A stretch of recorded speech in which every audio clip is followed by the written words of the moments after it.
this video, we will be talking about the rough endoplasmic reticulum, which I will refer to from now on as the rough ER.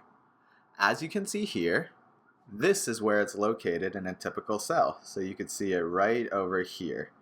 The rough ER gets its name from the bumpy ribosomes that are attached to its surface. So you can see those little dots there are the ribosomes. That's why it's called the rough ER.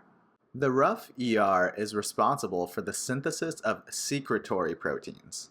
As these ribosomes on the rough ER start making proteins, they're going to feed the newly forming protein chains into the lumen, or the inside of the endoplasmic reticulum.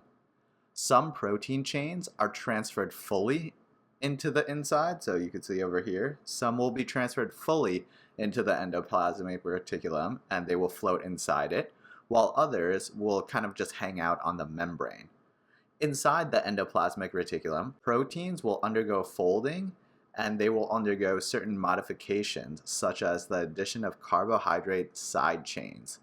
The modified proteins will then be incorporated into cellular membranes or secreted from the cell. If the modified proteins are not destined to stay in the endoplasmic reticulum, they will be packaged into vesicles, which are essentially just small transport molecules. And these vesicles will send the proteins to the Golgi apparatus. So let's take a look over here.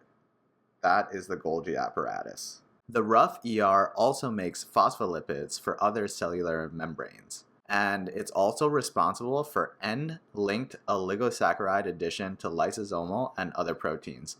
This is pretty much just a fancy way of saying it attaches a carbohydrate group to certain proteins, which we said before. It's important to note that the rough ER is called Nissl bodies in neurons. These Nissl bodies in the neurons synthesize peptide neurotransmitters for secretion out of the neuron. Why do they give it a different name? Not really sure, but that's something that might come up. So now that we know how secretory proteins are made, how are the proteins that are needed by the cell made? Free ribosomes that are floating in the cytoplasm are the site of synthesis for proteins to be used inside the cell. So examples of proteins that the free ribosomes make include proteins used in the cytosol, the peroxisome, as well as the mitochondria. Now let's take a look at this image down here. This image here shows you how different cells have different components. So in this example, liver cells, as you can see, have a lot more mitochondria than epithelial cells. The same thing applies to the rough ER. Certain cells in our body have more of a need to make proteins. So therefore, in these cells, you have more abundant rough ER. Examples of these cells are mucus-secreting goblet cells of the small intestine, as well as antibody-secreting plasma cells. Something interesting about the rough ER is that the most common mutation that causes cystic fibrosis causes the CFTR channel protein to be retained in the rough ER, so it's not secreted to where it's needed. I'll make another separate video on cystic fibrosis, but for now, all we really need to know about these CFTR channels is that they secrete chloride in the respiratory mucosa and absorb chloride in the sweat ducts. So inactivation of this causes issues such as really thick mucus in the lungs.